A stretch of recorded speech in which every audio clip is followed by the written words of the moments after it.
This channel does not promote any violent, harmful, or illegal activities. All content provided by this channel is meant for an educational purpose only.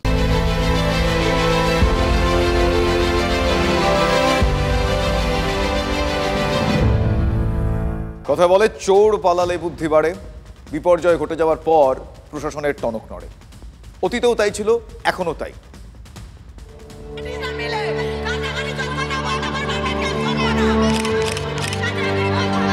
ওদের বাচ্চাগুলোকে খাবার দিতে পারছি না, আমার কষ্ট কে বুঝবে?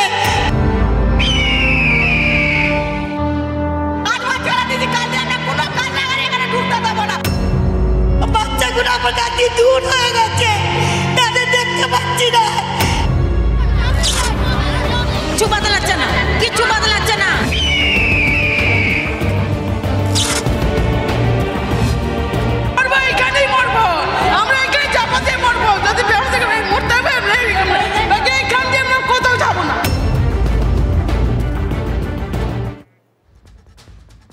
ভাবুন তো, শুনলেন?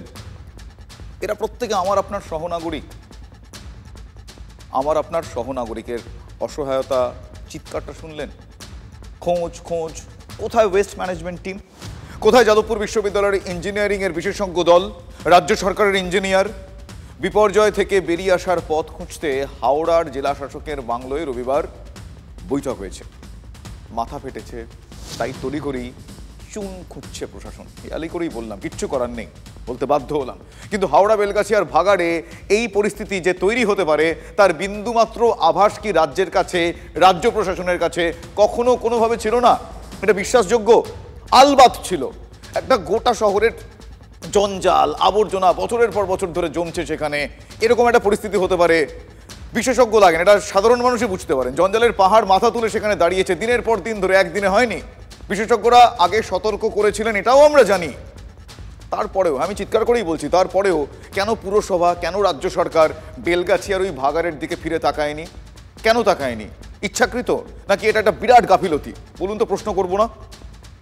আমাদের যে ডাম্পিং গ্রাউন্ডের যে হাইট, তার দৈর্ঘ্য প্রস্থের তুলনায় সেই হাইটের হচ্ছে একটা লিমিটেশন আছে। সেটা আনলিমিটেড কখনো হয় না, কারণ মাটির ভারবহন ক্ষমতার একটা সীমা আছে।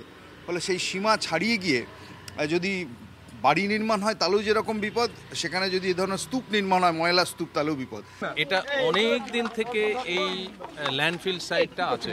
আমি প্রায় 6-7 বছর আগে যখন এসেছিলাম তখন যা অবস্থা, এখনো সেই অবস্থাতেই আছে, কোনো ইমপ্রুভমেন্ট হয়নি, বরঞ্চ ডেটোরিয়েট করেছে।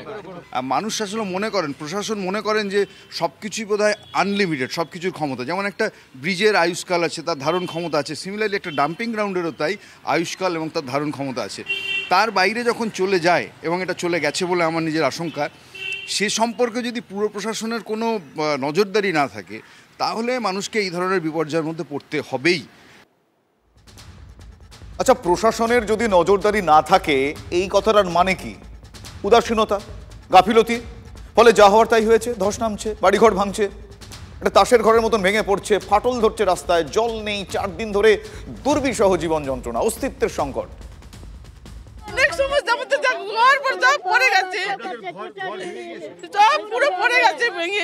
মানুষজন বিগত 3 দিন ধরে যে এলাকা ছাড়ছিল, আজও কিন্তু অব্যাহত রয়েছে। প্রাণের ভয় পরিবার নিয়ে এবং পরিবারের বা সংসারের জিনিসপত্র নিয়ে তারা কিন্তু এই মুহূর্তে অন্যত্রে চলে যাচ্ছে। একটা ছোট মোটো ঘর নিয়েছি, ওখানে থাকবো।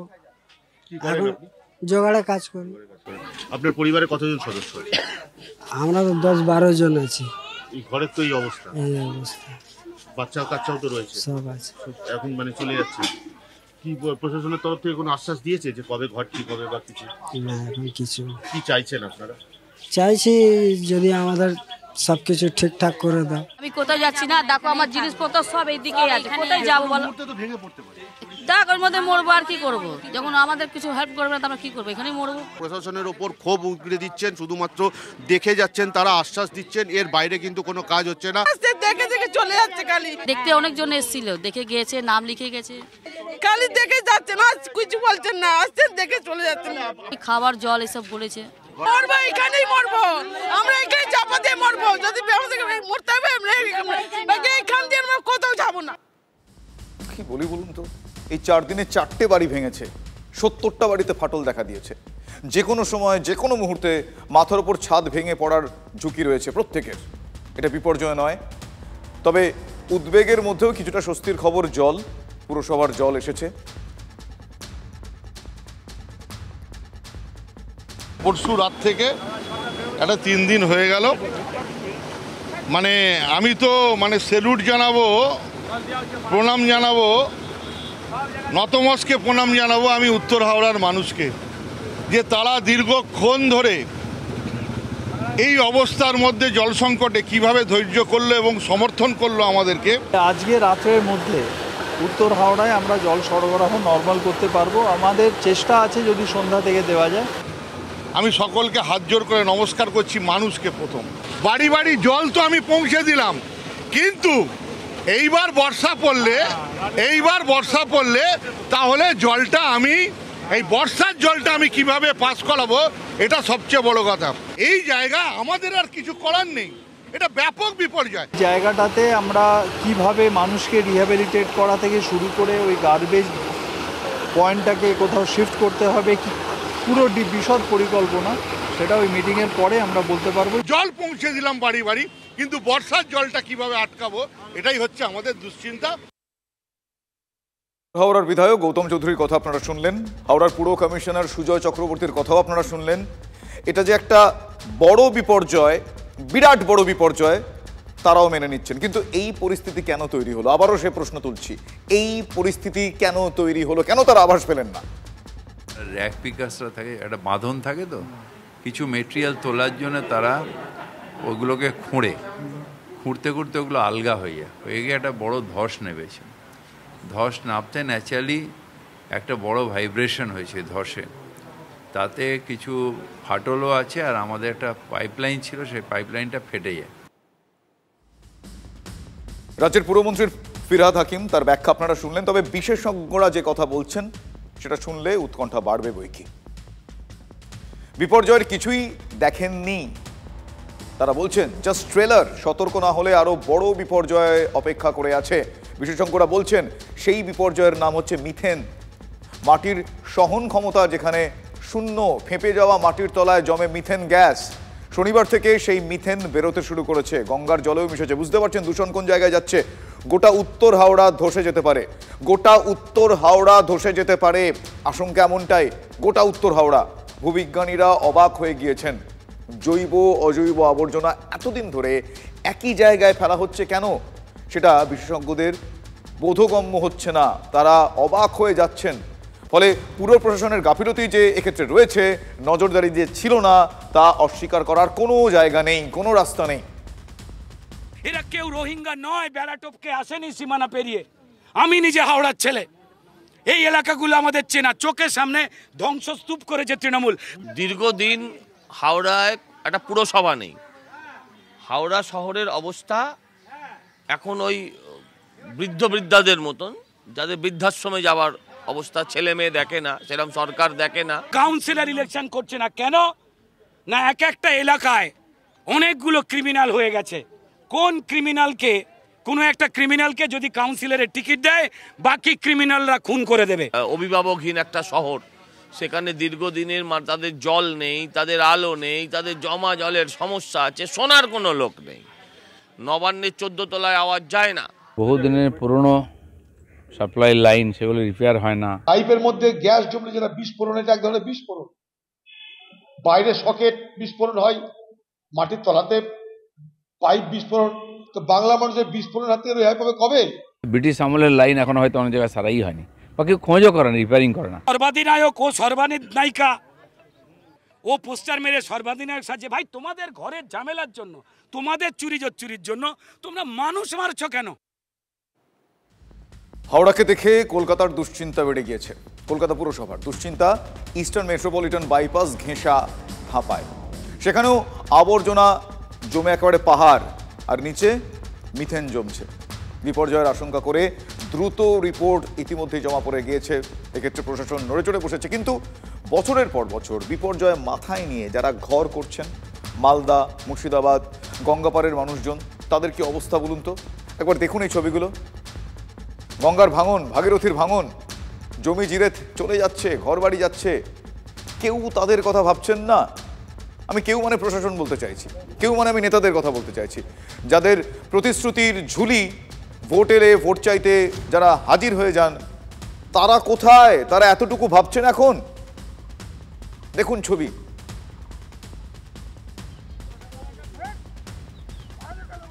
থাকবেই না এখন, স্কুল স্কুলেও সম্ভব মানে যাওয়ার পথে আছে। অবস্থা শোচনীয় একদম। কান্তটোলা পুরোটা শেষ হয়ে গেছে, শ্রীকান্তটোলা মোটামুটি শেষের উপরে আছে, কিছুটা আছে 2-4-10 ঘর, বাস সব কেটে পড়ে গেছে। এখন কি কাজ হচ্ছে না? এখন কোনো কাজ হয় না। বিপদগ্রস্ত হয়ে যায়, তার জন্য কোনো ব্যবস্থা নেই। একটা বড় লোকের বা নেতার কোনো বিপদগ্রস্ত হয়ে যায়, ওর জন্য লক্ষ লক্ষ মিলিটারি, প্রশাসন, ডিএম, বিডিও সব জায়গায় এসে হাজির হবে। কিন্তু একটা গরিব যদি ডুবে মরে, তার জন্য কোনো ব্যবস্থা নাই। ভাবুন একবার প্লিজ, একবার এই মানুষগুলোর জায়গায় নিজেদেরকে নিয়ে গিয়ে বসান। আমি সবাইকে বলছি, বসিয়ে দেখুন তারা কি পরিস্থিতি। আঁচ পাবেন, টের পাবেন, চোখের সামনে নিজের সব কিছু গঙ্গা গর্ভে চলে যাচ্ছে, তারপরেও তারা কথা বলছেন। কতদিন এই মানুষগুলোর মিথ্যে আশ্বাস শুনবেন বলুন তো? তাই রিয়াকশনটা এরকম হতে বাধ্য। হিসেব দিয়ে তারা বলছেন 2011 থেকে অন্তত 7টি গ্রামে ভাঙন তলিয়ে গিয়েছে। জঞ্জালিটোলা, জামুনটোলা, শ্রীকান্তটোলা, কান্তিটোলা, খাচ্চাবোনা, আর মাত্র 30 মিটার, আরও অন্তত 5টা গ্রাম গঙ্গায় তলিয়ে যাবে, হয়তো আগামী বর্ষাতেই তলিয়ে যাবে। ভাঙন ঠেকাতে ন্যূনতম কাজ চোখে পড়েনি, যেন ওই যাচ্ছে যাক, হচ্ছে হোক, এরকম একটা বিষয়, ঢিলেমি।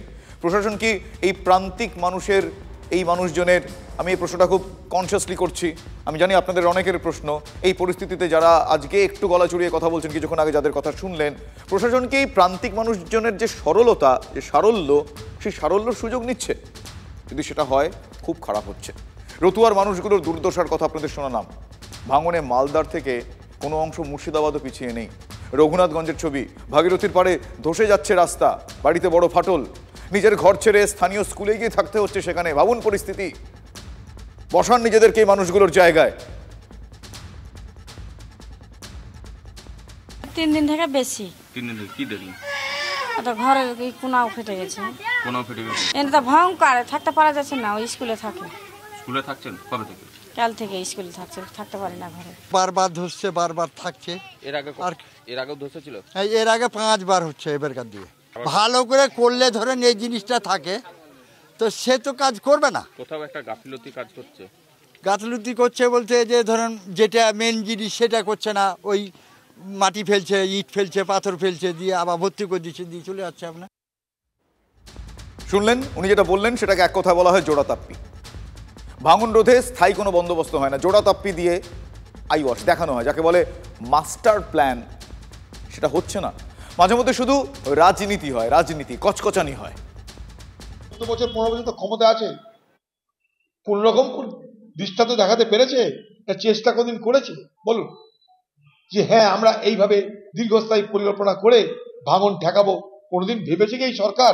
কেন্দ্রীয় সরকার গঙ্গার যে ডেভেলপমেন্ট, গঙ্গার যে ভাঙন, সেটা রোধ করার জন্য যে ব্যবস্থা, সেটা কেন্দ্রীয় সরকার তো নিচ্ছেই না, এবং এই প্রকল্পে কেন্দ্রীয় অর্থ বরাদ্দ এই বাংলার প্রতি তাদের একেবারেই নেই, বাংলাকে বঞ্চনা করে চলেছে। রাজ্য সরকার একবারও আমাদের কাছ থেকে এই গঙ্গা ভাঙন এবং ফুলহার নদী ভাঙন রোধের জন্য কোনো রকম আর্থিক সহায়তার জন্য কোনো চিঠি দেননি এবং মুখেও বলেননি।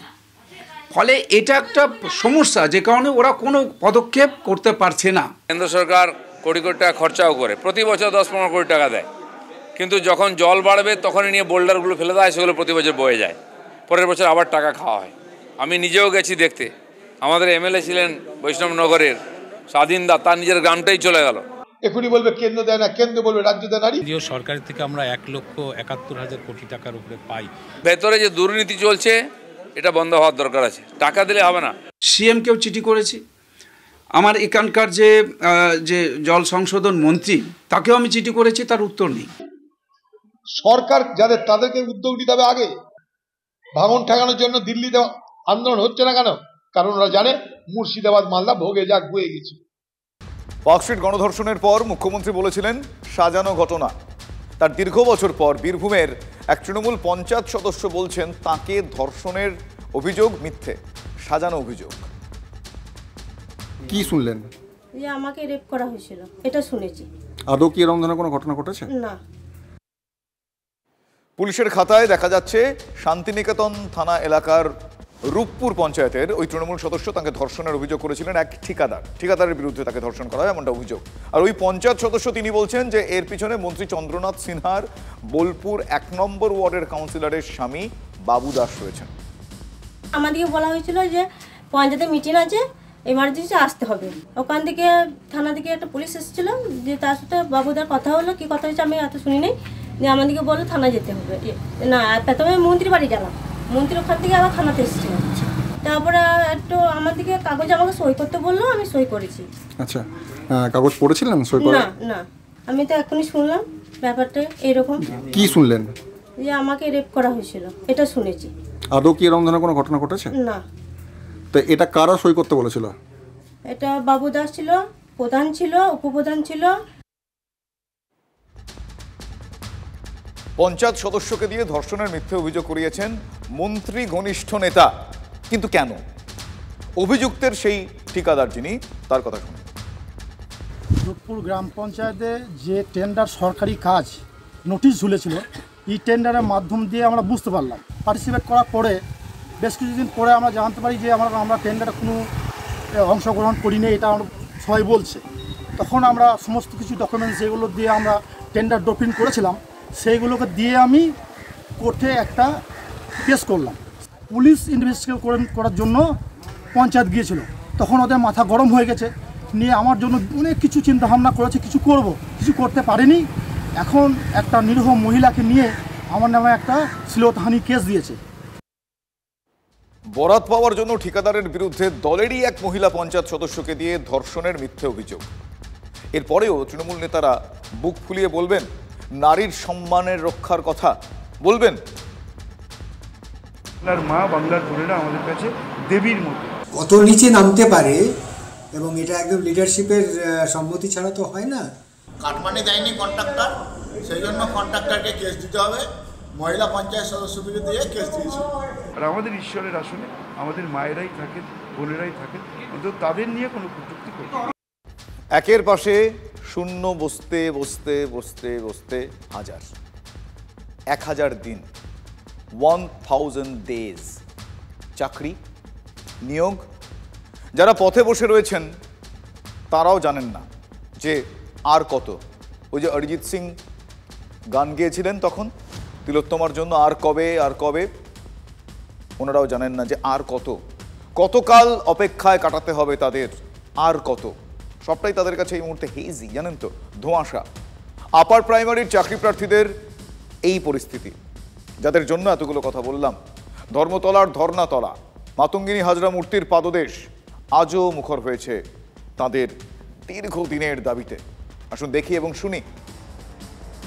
নিয়োগের দাবিতে ফের একবার প্রতিবাদে সোচ্চার আপার প্রাইমারি ইন্টারভিউ বঞ্চিত চাকরি প্রার্থীরা, এবং এই মুহূর্তে আমরা যেটা দেখতে পাচ্ছি তারা প্রতিবাদে সোচ্চার হয়ে মিছিল করছেন, এবং সেক্ষেত্রে একটা দুটো দিন নয়, রোদ, ঝড়, জল, বৃষ্টি সমস্ত রকম প্রতিকূলতাকে উপেক্ষা করে তাদের নিয়োগের দাবি নিয়ে তারা ধর্মতলায় মাতঙ্গিনী হাজরার যে মূর্তি, সেই মূর্তির পাদদেশে দীর্ঘ 1000 দিন ধরে তাদের ধর্ণা অবস্থান চালিয়ে যাচ্ছেন। মাতঙ্গিনী হাজরার পাদদেশ থেকে শহীদ মিনার পর্যন্ত তারা মিছিল করছেন, এবং সেক্ষেত্রে যারা ইন্টারভিউ বঞ্চিত আপার প্রাইমারি চাকরি প্রার্থীরা রয়েছেন তারা যেটা দাবি করছেন যে 2014 সালে তাদের এই চাকরির নোটিফিকেশন হয়, 2015 সালে পরীক্ষা হয়, এবং তার পরবর্তীতে দুবার তারা ইন্টারভিউ দিলেও এখনও পর্যন্ত তাদের যে শূন্য পদ, সেই শূন্য পদ আপডেট করে তাদের নিয়োগ প্রক্রিয়া সম্পন্ন হয়নি। এবং ইতিমধ্যেই এই যে আন্দোলনরত চাকরি প্রার্থীরা রয়েছেন তারা যেটা দাবি করছেন যে তাদের অনেকেরই বয়সের ঊর্ধ্বসীমা অতিক্রান্ত হয়ে গেছে, জীবনের একটা বড় সময় তারা অতিক্রান্ত করে ফেলেছেন, তাদের বয়স সীমা পার হয়ে যাচ্ছে। আমাদের পরিবার পরিজন, আত্মীয় স্বজন, আমাদের সামাজিক যে মান মর্যাদা সব ধুলুণ্ঠিত হয়েছে। আমরা চাই মানবিক মুখ্যমন্ত্রী এইবার অন্তত, আমাদের বয়সগুলো শেষ হয়ে গেছে, কারো 48-50 হয়ে গেছে, অনেকজন আত্মহত্যা করেছে, পরিবারগুলো রাস্তায় আমরা সব বসে পড়েছি। 11 বছর অনেক তো হলো, এবার অন্তত আমাদের মুখে হাসি ফোটানো হোক। এই দিন দেখার জন্য তো আমরা পাশ করিনি, আমরা প্রত্যেকে যোগ্য, আমাদের প্রত্যেকের সেই ডকুমেন্ট রয়েছে, আমরা কেউ সাদা খাতা জমা দিইনি। তাই আমরা চাই আমাদের যেটা যোগ্য সম্মানটুকু যেন মাননীয়া দেন, কারণ উনি মানবিক। আর কবে যোগ্য সম্মানটা তারা আর কবে পাবেন? কেন যোগ্যতা দাম পাবে না? 11টা বছর খুব কম সময় বলুন। এদিন ফের তারা মুখ্যমন্ত্রীর কালীঘাটের বাড়ির অফিসে গিয়ে ডেপুটেশন জমা দিয়ে এসেছেন। এখনো অনেক আশা তাদের রয়েছে। হকের চাকরিটা শেষ পর্যন্ত তারা পাবেন কিনা সে প্রশ্নটাও রয়েছে, নাকি সবটাই তাদের অরণ্যে রোদন, এই প্রশ্নও এড়িয়ে যাওয়া যায় না। ধর্মতলার ধর্নাতলাতেই এই গোটা বিষয়টা সীমাবদ্ধ থাকবে কিনা সে দুশ্চিন্তাও দূর হচ্ছে না। কালীঘাটে